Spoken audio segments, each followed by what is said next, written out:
All right, hello there. Good morning. So I'm here this morning in the state of Washington, and I am the director for uh, the location on inclusivity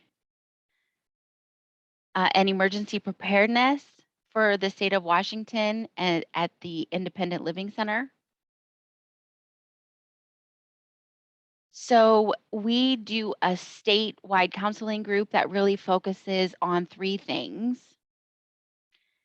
effective communication, program access,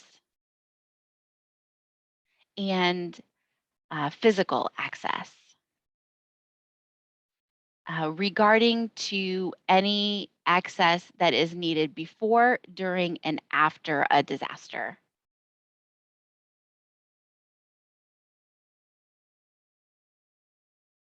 Our acronym is CIEP, and we meet monthly to discuss any access and functions that could pop up in the state of Washington.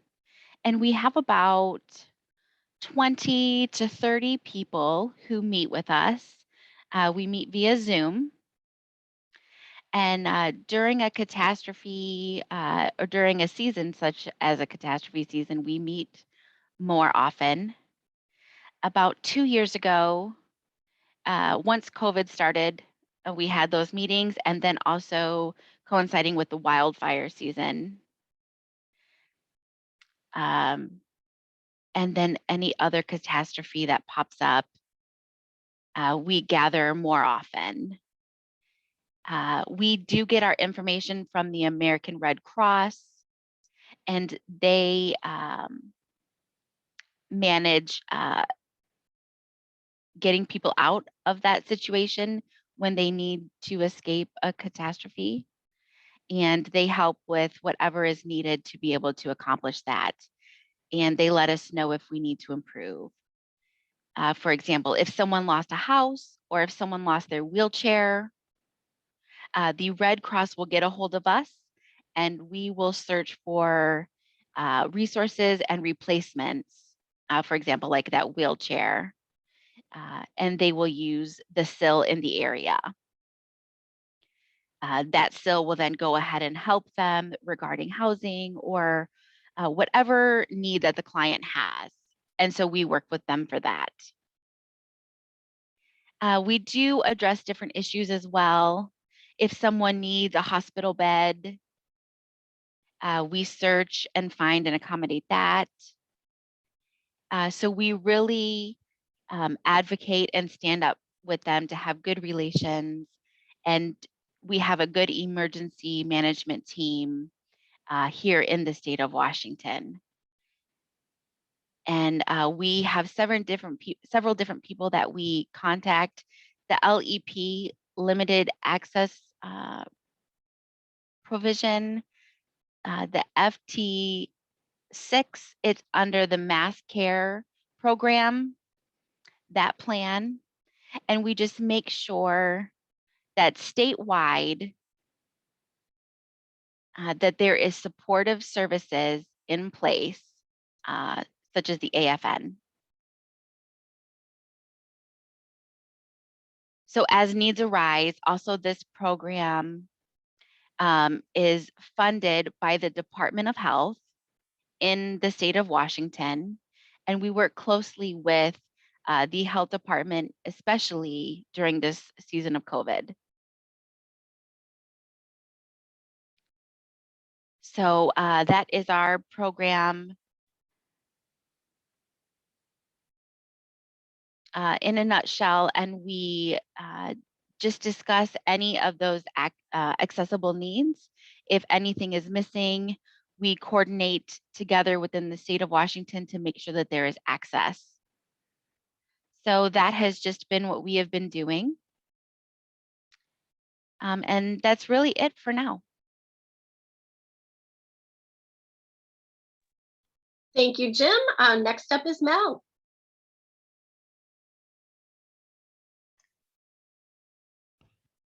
I'm Mel Leviton. My pronouns are she, her. Visual description, I'm a middle-aged woman with really cool blue glasses and short hair, plaid flannel shirt because I'm in Idaho. And I got a ficus tree and a 4-foot tall stuffed animal flamingo behind me, and various assortment of toys on the back shelf that I say are for visitors, but they're actually for me when I close my door. So I am the director of the Idaho State Independent Living Council. And I've been involved in emergency preparedness activities at least for 10 years and 6 years here at the SILC, the State Independent Living Council. About 5 years ago, we had an opportunity to access just shy of $84,000 to use for something. And so we plugged using that money for 2 different programs here at the SILC that are state funded. And part of that money was used initially to support a program specialist to work in emergency preparedness activities across the state. So we piloted that program. It was successful, and we were able to sell it the next year to our state legislature and get funding for about $95,000 annually for a program specialist to provide technical assistance around financial literacy and also emergency preparedness. That was pretty exciting for us.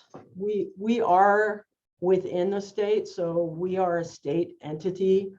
We have to go to the legislature every year for an appropriation. We are not within or under any other state agency. We're not attached to health and welfare. We're not attached to vocational rehabilitation. We're our own standalone.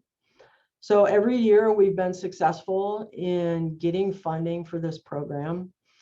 We knew that we had to very quickly in our pilot, and especially in our first few years of asking for funding, we knew we had to be visible across the state.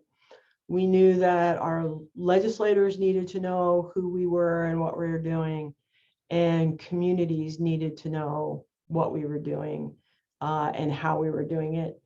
That put a lot of pressure on us to make sure that at least when we made a mistake, we took responsibility for it and fixed it quickly.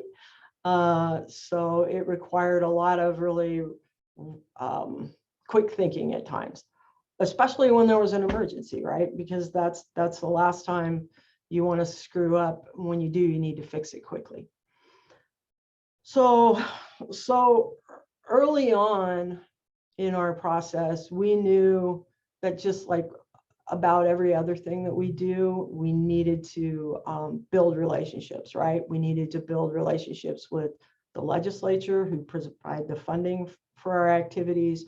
We need to build relationships with emergency managers, law enforcement, volunteer organizations active in disaster, frequently called the VOAD. One thing we learned quickly in emergency response and preparedness and mitigation activities is that we had to learn that there actually is something that has more acronyms than the disability community. There are lots of alphabets to memorize. So we needed to build relationships with these folks. How do we do that? Well, we do that by going out and meeting with them individually, calling and getting appointments, attending their conferences, offering to provide workshops and information at their conferences, Initially, we kind of had to push our way in. For example, we have an Association of County Emergency Managers. They have a conference every year. The first year, we kind of had to push our way in to get room at the table and to have, like, you know, a vendor booth at their conference. In all the years following that first year, the program specialist that we worked with, he's from rural Idaho, so he really understood the communities across the state.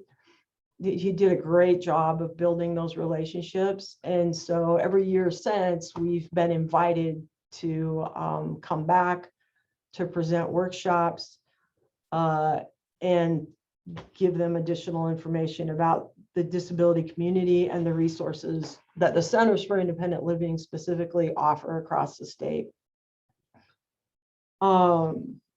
We 5 years ago, we also began something called the Idaho Inclusive Emergency Coalition. IIEC is how we refer to it. We often call it the EEC because, you know, when there's a disaster, there's lots of words you want to say, but we just go along with EEC.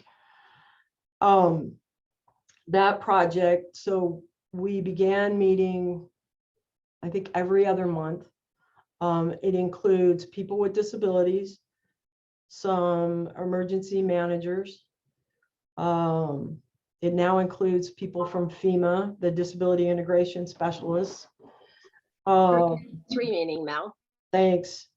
And so that group has been, we've been really active in the last 18 months, like many others have as well. And they inform vaccine work that we're doing. We've done some vaccine clinics in partnership with public health, our Council on Developmental Disabilities, and the Centers for Independent Living. We provide disability awareness training, and we offer opportunities, a lot of different opportunities for disability awareness training. We bring in folks that have disabilities to do the training, because obviously we're the best experts in what we need. We bring in folks who have a sense of humor so that people can be comfortable asking questions that don't necessarily need to be framed politically correctly, to just help people feel comfortable learning more. There are definitely times we've had to call out various partners and say, you know, this just isn't accessible. What you're trying to do isn't acceptable. But for the most part, we've built the relationships where they're listening and we don't have to call them out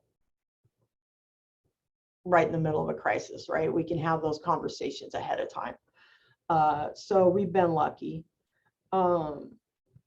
We've kind of become the go-to now for folks around the state, emergency managers, when they're trying to put together.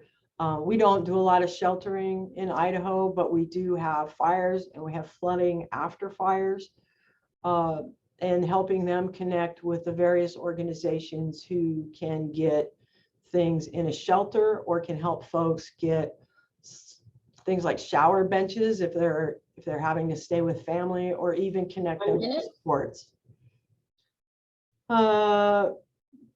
So we've participated in the last year, like I said, in vaccine clinics, developing mental health packets to help people be ready and have access to mental health support, especially in the last 18 months. We participated on the team that developed the crisis standards of care for our state, and a variety of other types of education. Like I said, it's all been about relationships, really making sure that people can trust us and that we can trust them.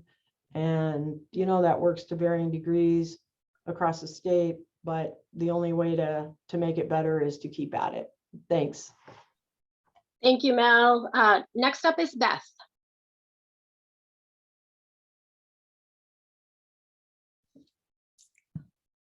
Okay, there I go. Hi, my name is Beth Meyer. My pronouns are she and her, And I am a middle-aged woman, more towards the end, and with gray hair. I have a blue shirt and I have a bookcase behind me. I'm also wearing glasses. So I want to thank Melly for reaching out to me. I'm the executive director of the Florida Independent Living Council.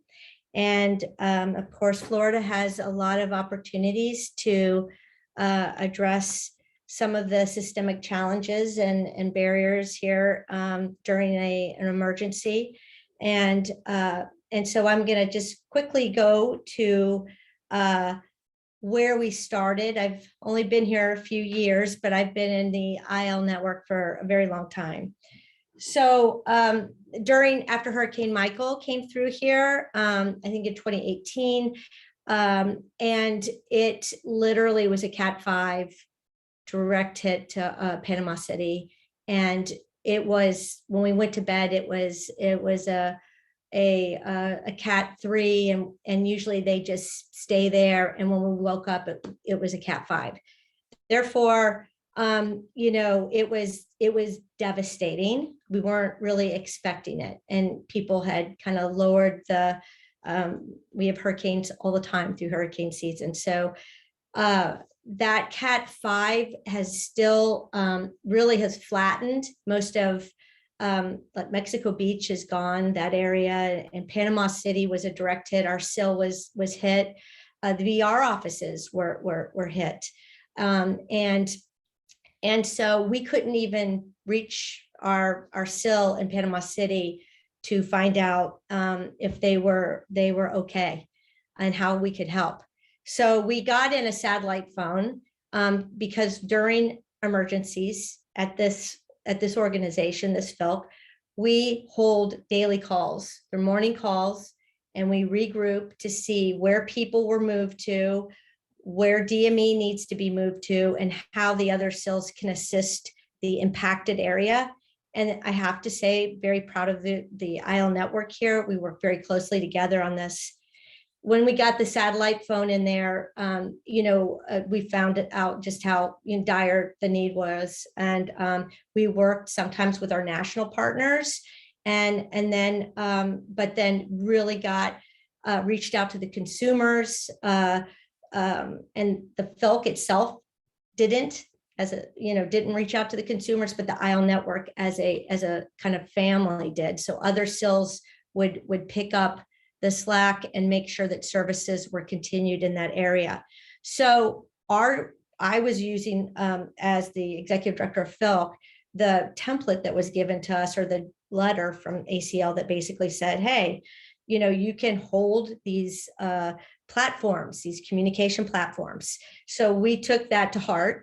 We held those platforms. We also made sure that the SILC that was hit had a platform, and by sending that satellite phone in there. We now have developed since then communication boxes that go out to SILs that we have in our office, and those communication boxes include items that were necessary during Hurricane Michael that they didn't have: some backup batteries, a satellite phone, and some Ubiduos and other pieces of communications, just to assist in communications during an event like this. One thing that we learned is there's so much trauma, even with the SIL staff sometimes, and there's so much, they're also in shock because their community was hit, and some people have, lost,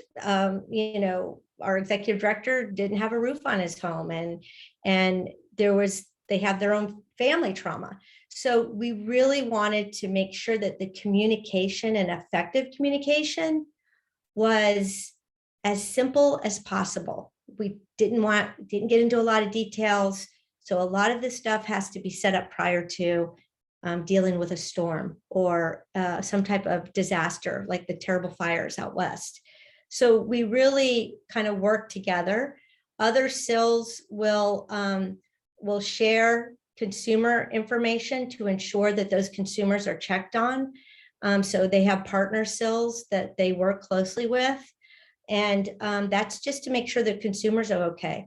DME equipment was sent in, and we just got creative and worked together.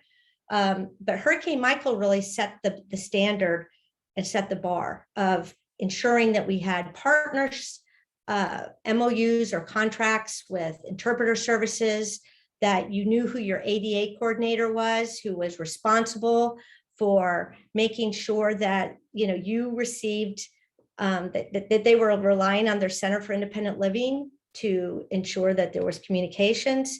And it also ended up allowing a seat in the state EOC to be where the SILC has a seat there. So we have a seat there that we can get called in to during a state of emergency to ensure there's effective communication throughout the state. On the big board, that GIS board that they pull up to show where services can be provided, our SILs are there. Interpreters, we update the interpreter list to make sure that's there. And the SILs provide all that programmatic support, but we're able to host the daily calls during an emergency in the state EOC. So we came off of the defense and went on the offense. It was a big deal because we were able to handle things before it got down to there's a person sitting on the street that it allowed us to address things on the front end, which was really important. So we learned a lot through Hurricane Michael, as devastating as it was, but it really did. Oh gosh, okay. So it prepared us for our spill and the goals that we put in the spill. And we actually put in the spill the disaster preparedness, response and recovery, because when we did an analysis of Hurricane Michael, we said, what do we do during the preparedness time before the storm? What do we do during the storm? And what is our role after the storm? And the SILs all identified that, which allowed us to create pretty effective spill goals for that. During COVID, I will tell you, the partners relied on us again. And we host weekly IL network calls, and we have almost 100% participation in those calls. When we have the emergency, we go into daily calls, but blue skies doesn't matter. For the remainder of the year, we meet on Thursdays. And the SIL executive director said, we would like to provide be vaccine sites and for some of our consumers, because we're not the systemic barriers that are in place. We can tackle those, but we've been trying to tackle these for 20 plus years. Let's go ahead and see if we can do that. So we worked it out, and our SILs, over 2,000 consumers were vaccinated at almost every one of our SILs, or throughout the state, but almost all of our SILs participated. We also created a list for the Department of Health for individuals that needed to have the vaccine in their home because they were fear bound or they were not able to come to the SIL to receive the vaccine. So you just have to kind of be very nimble and flexible, and to be able to kind of maximize your time. So I will wrap up with that, but I'm honored to be here. Thank you for having us, and I can answer any questions, or you can feel free to email me. Thank you very much, Melly. Appreciate it. Thank you, Beth. Next up is David.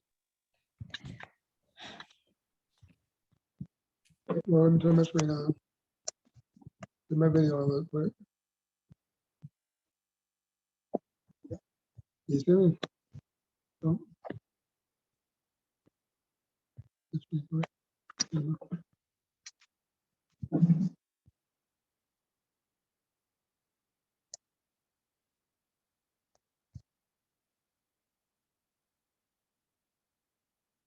Oh, I think I have it. All right. So I got to get around to it. So talk about something very let me get right to the point. So once again, my name is David Carey. I'm African American, green eyes, bald head, and I'm wearing a purple shirt. I am the COVID-19 inclusivity educator for Arizona Statewide Independent Living Council. Our still objective regarding emergency preparedness, Arizona Statewide Independent Review Council serves as a catalyst for communication between the disability and emergency and disaster preparedness communities.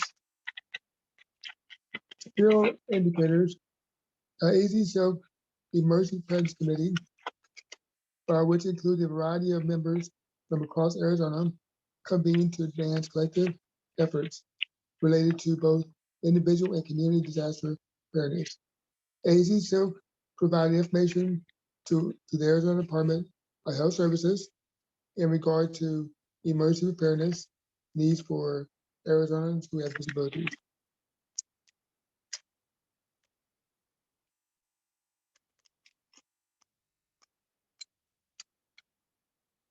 AZ-SILC is a longtime partner of the Arizona Department of Health Services regarding emergency and disaster preparedness for both individuals who have disabilities in Arizona. This year, AZ-SILC is partnering with the Association of State and Territorial Health Officials, also known as ASTO, through a cooperative agreement with the Centers for Disease Control and Prevention, CDC, and a data-driven process.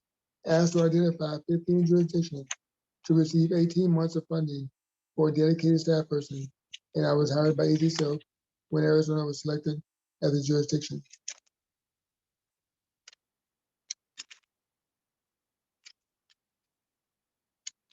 ASTO aims to assist jurisdictions and build capacity to plan for and respond to the needs of people who have disabilities during the COVID-19 pandemic and beyond.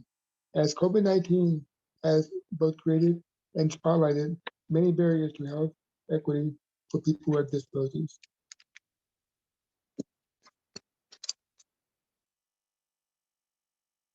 My role is to be an integral part of the COVID-19 response and emergency planning process, and to advocate and protect the rights, health, and well-being of people who have disabilities throughout the Arizona COVID-19 public health emergency planning. Special attention to disability rights and health equity are essential to the emergency planning process. My duties include coordinating with both public health and disability advocates and participating in the ASTO hosted community of practice along with relevant agency workshops to build capacity. Hey, David, can you slow down just a little bit? We have a request. Sounds good. Thank you very much. Okay, so to build successful strategies for disability inclusion, we have COVID-19 information gathering sessions and we reach out to the disability community. So, for example, each quarter, we have Disability Community Forum, that's for individuals. We have Disability Lifeline Pulse Check, that's for partners. And what we do with that information that we receive from our partners and individuals is that we capture information and we give it to Arizona Department of Health Services. And on a quarterly basis, they will address the community to address the issues and concerns that our consumers have. In regards, and also, for all our webinars and presentations, we have ASL and CART are provided.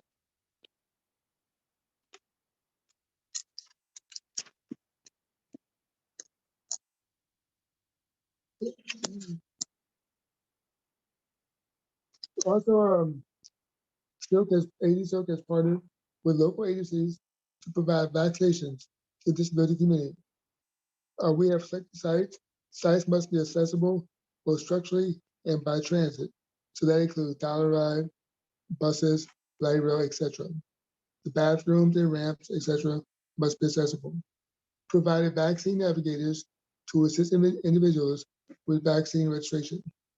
Provided ASL interpreters for 12 day-long vaccination events, as well as a variety of training and conference presentations. Right.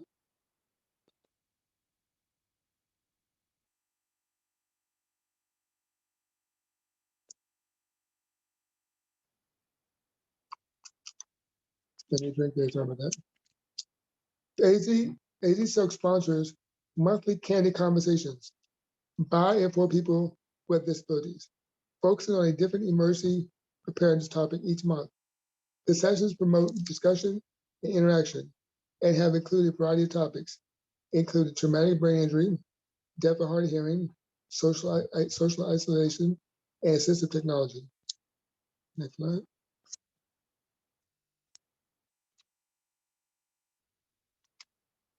AZ SILC also holds its Partners in Preparedness webinars in order to respond to issues and concerns raised by individuals and agencies regarding emergency and disaster preparedness. For example, they include addressing the needs of Arizonans who have disabilities during power outages, as well as an active shooter webinar.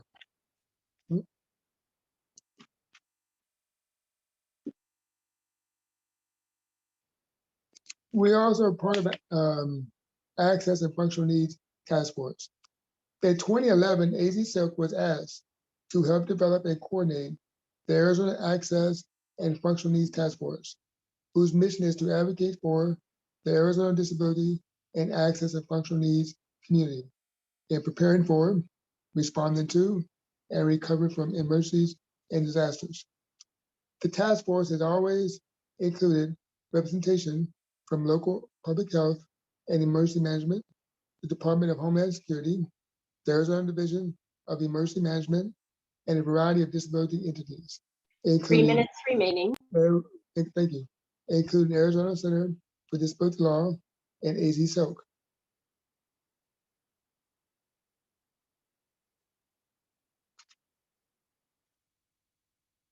Also, every year since 2011, the task force has planned and implemented a Partners in Preparedness Summit, which features presentations and workshops regarding emergency preparedness in relation to Arizonans with disabilities throughout the state. And in response to the COVID-19 pandemic, AZ SILC began implementing Partners in Preparedness webinars on a quarterly basis and will continue to do so until it is safe to resume holding Partners in Preparedness Summit in person.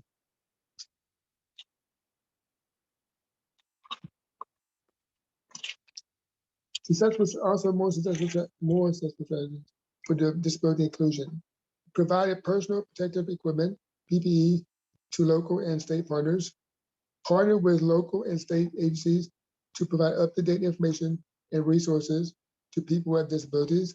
Continue provision of resources and supports to agencies who deliver programs and services, such as ASL interpreters in CART. Provided resources for a skilled partner agency to develop and implement a youth and family-focused individual emergency preparedness training for youth and families who have disabilities. So I think I was able to get through my entire presentation. So, and I apologize for those who speak a little bit too fast for you, but thank you very much for making a reminder to slow up a little bit. But anyway, that's all I have to say. And I want to thank you for giving me the opportunity to speak today. Thank you. Thank you, David. Okay, now is the time that you can ask some questions. So please use the Q&A feature to ask questions or make comments. And they can be general or for someone specifically. Just as a reminder, you can raise your hand by pressing *9 or Alt-Y, or press the raised hand option if you would like to open your mic up and talk, or you can drop it in the Q&A box.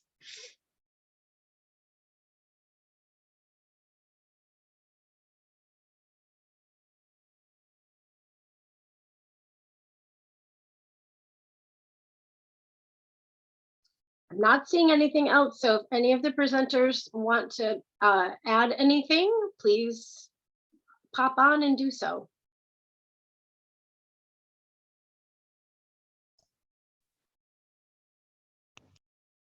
Hey there, it's Jim.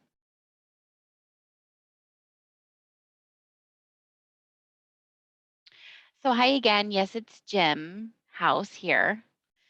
And I am so sorry, I forgot to introduce myself way back when I was talking. I am a white male with short brown hair and wearing glasses. I have a blue background. And so for the CIEP, the reason I talked about that is because we are a group of people all around the state, and we bring our suggestions. We bring in experts who are experts in their field. From the emergency management department, they do rely on us.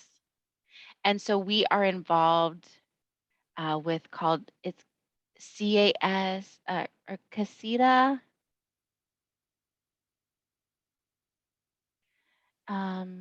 It is on the national level training, and that happens annually. It will be coming up in June.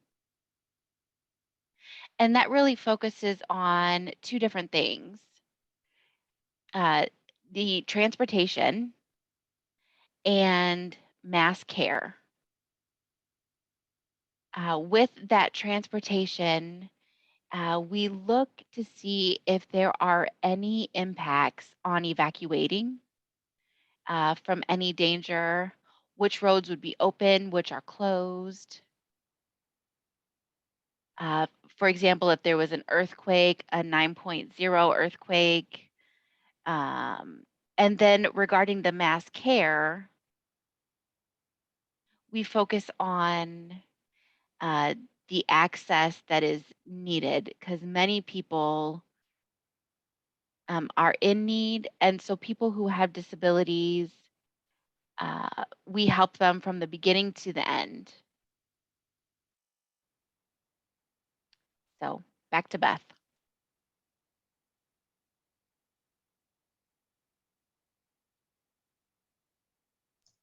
Hey, this is Mel. I have a question for Beth. I know, Oh, I know I'm on the panel, but I'm going to ask anyway. you could have texted me.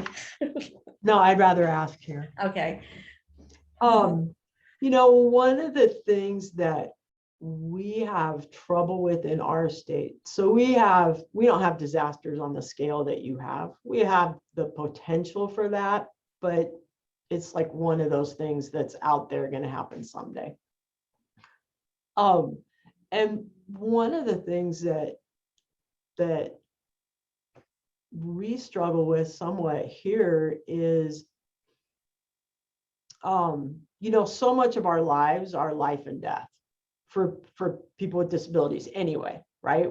Without a disaster, like we're one not getting a medication, or one not getting to the store, or one bad transfer away from a personal disaster. Do you have any like suggestions for people who live in states that don't have the constant threat of a large scale disaster, how to really motivate to work together and understand the importance of the work? Okay, so this really goes in that area I don't feel comfortable going in. I'm almost a bill collector, okay? I will just go and I'm about engaging our SILs. I know that if our SILs are engaged, I can convey my belief in them because I've worked at a SIL. I love my SILs. And I'm one of those SILC executive directors. I can't believe you did this. That can put, I'll just say what needs to be said. So that has served me well, because I don't go into the weeds with anybody. So I'm not interested in going into the weeds. I'm very much a person that wants to just get it done for the consumer, because that consumer has a connection. And so I am always redirecting to that. So the other thing that I think is the challenge for a SILC is that your state plan has to be relevant. When I started working here, I mean, I used to put in I used to do my state plan survey, and I had to do the reporting on this. I couldn't stand the state plan. It didn't make sense. I couldn't sell it. And to me, I didn't understand the questions or answers, like why is this relevant? So for me, it's going, moving past the executive directors and engaging some of their staff and frontline people, understanding a little bit more about what's relevant to them, and really working towards that as a basis. Yes, the big storms caused us to really reflect, but I felt like it's why we were able to do so much during COVID, because this was like blue skies to us almost. We've already kind of gone through a lot of those infrastructure things that kind of needed to happen. But by having weekly calls with the SILs, and if you don't show up, that's fine. But if you continuously don't show up, there's good information that goes out there. I'm not going to spoon feed it to you. So here, this is good information. Participate, be involved, and let's collaborate. I really hold those executive directors accountable. If they don't join the calls, I call them. If they don't show up to something, I'm reaching out to them. Why didn't you show up? I want to know more.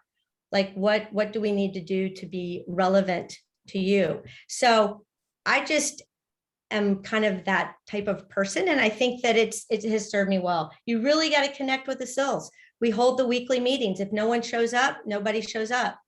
It doesn't really happen here. But because we share relevant data, we compare, we let the SILs talk about, what works for them. What did you spend your CARES Act money on? Oh, we had that's a great idea. Let's, what about this? And the SILs were comparing what the services they were providing during that time and what they were using that CARES Act dollars and some of the other items on. So it was there's a way to collaborate.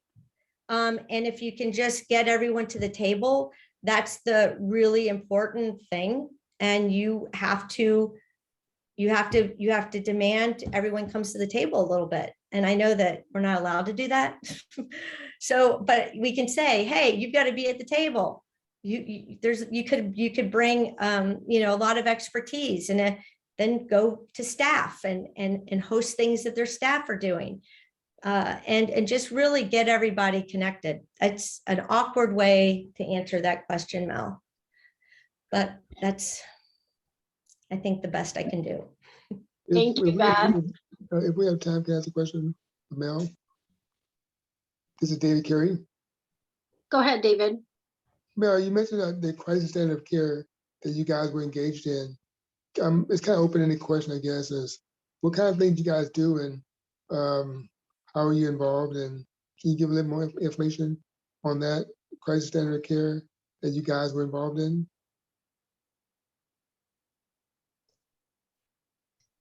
Yeah, so this is Mel. So when the state, when COVID first hit and the state put together what they call the State of Idaho Disaster Medical Advisory Committee, or SIDMAC, they pulled that team together, and it's about 30 doctors and medical professionals. And we knew right from the get-go that if we ever went into crisis standards, there were just a lot of things that we would be excluded from when it came to medical care. So I started pushing every person I knew up at our Department of Health and Welfare and Public Health, saying, hey, you need to have a lawyer on this team from the disability rights community. And I put some names forward from our state protection and advocacy system and ACLU Idaho, and pushed and pushed and pushed. And I was really annoying, like multiple times every hour of the day for about a week. And in the meantime, I was contacting the P&A and others and saying, hey, you need to be making this noise too. Well, long story short, instead of doing what I was trying to get them to do, they put me on the team. I'm not an attorney. I worked for the state P&A for 13 years, but I'm by no means an attorney, or even close. And I don't want to be one. But anyway, so I was the person from the disability community. Initially it was difficult because I don't have a medical background either. And so the information that was being put out, I read a lot. I connected with the Center on Public Policy to get help going through the crisis standards. And over time, initially, when I would make comments, and I just had to throw myself out there, and anybody who knows me knows that I'm pretty comfortable doing that.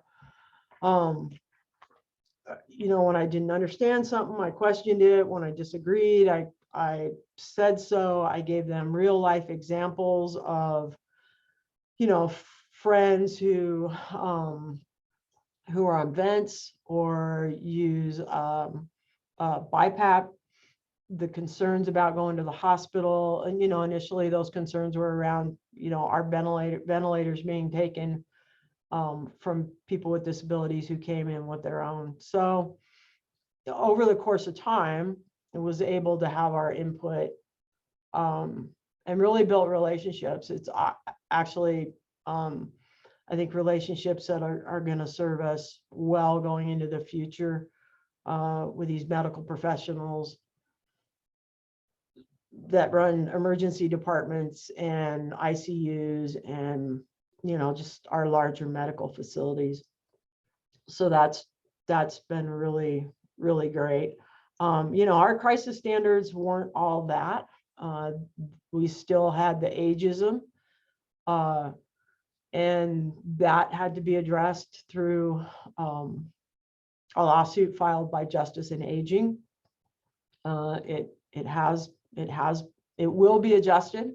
We pulled everybody back together again because some people may not know, Idaho went into crisis standards of care about 5 weeks ago, and we're still in it. We know that care rationing is still happening, and we're trying to address that in other ways. We know that people who need critical surgeries are not able to get them right now because they can't get into the hospital.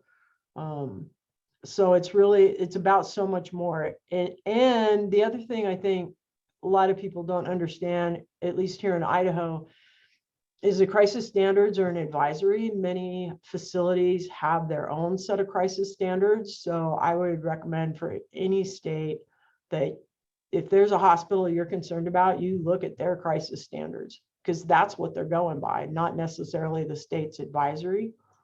I think sometimes we get looking at the wrong thing and we're not seeing what's really happening, like how many people based on their age or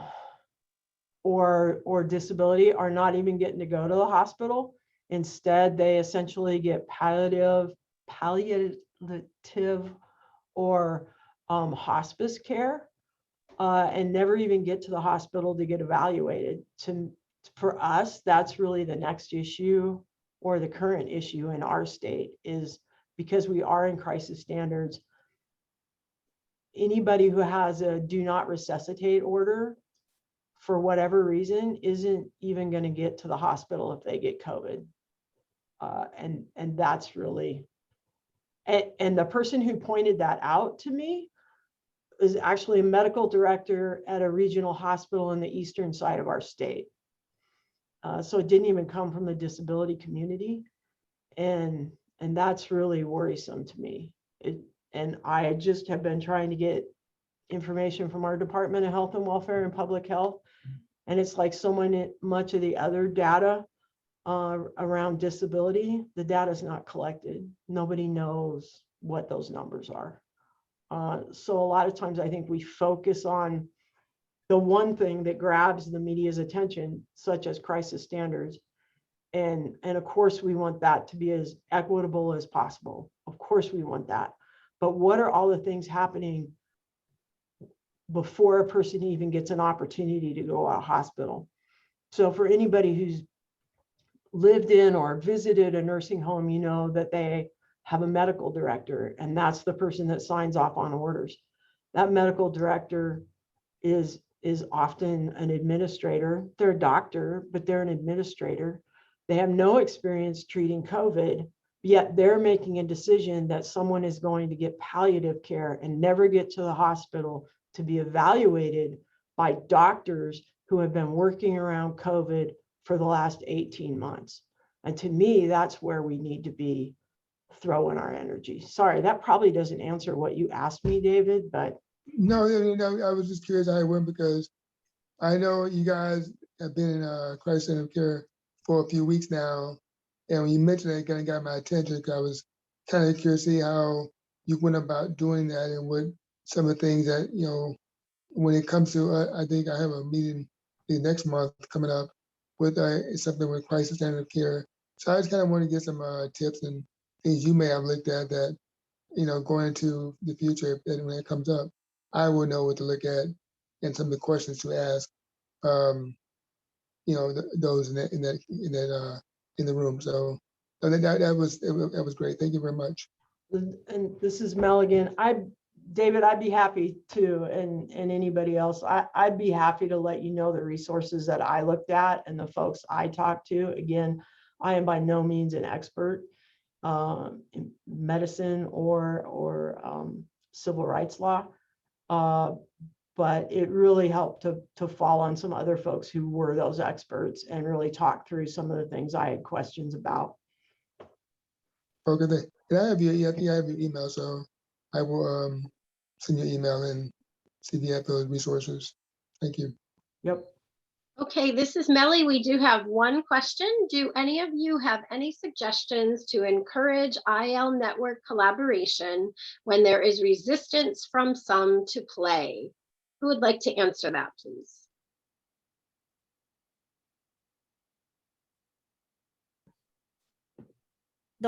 This is Beth. I will say one thing and then I'll stop, and Jim, you can take it from there. But there's solutions that have to happen. I mean, it's really kind of and during a storm or an event, there are decisions that have to be made, and you stay at the table and you don't leave the table, because when you leave the table, that's when you have other problems.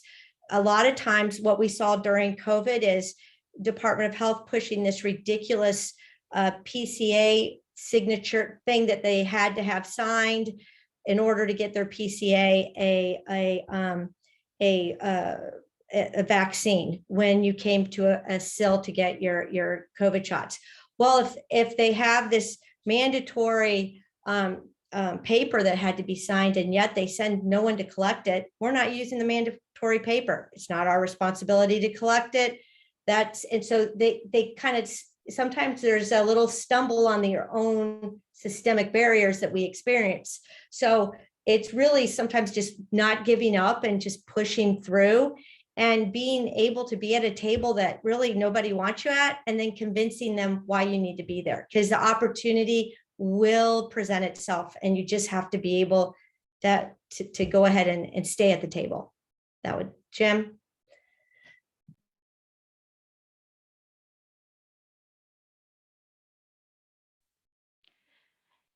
Yeah, so from my understanding, in the state of Washington, since I've been a part of it, the CIEP, it's been about 3 years, maybe 4 years ago. We have good connections on the state level. On the county level, there are some good connections there. And we do have some small counties that need greater access, that need to become higher priorities because they have really limited resources. So it's really important to include them. And the SILs that are in the area, they are starting to understand that they need connections, either with the local Department of Health or with the emergency management team. So I noticed that it started small, on a quiet day when it's blue skies. That's definitely the best time to start making those connections before something disastrous happens that you are now forced to work together and you don't know each other. Thank you. Thanks to everyone for this great information and sharing of, just your experiences in your states. And thanks to those of you who interjected and asked some questions. We really appreciate it. We just have 1 minute left, so I'm going to go ahead and wrap up and say thank you again to all of our presenters. Thank you to our interpreter team and our cart operator. Thanks to Sierra for managing everything in the background. Thank you to all of you for being here for this session and for the April conference. We truly appreciate it, and we hope you enjoy the rest of the conference activities. Thanks so much. Thank you. Have a good day.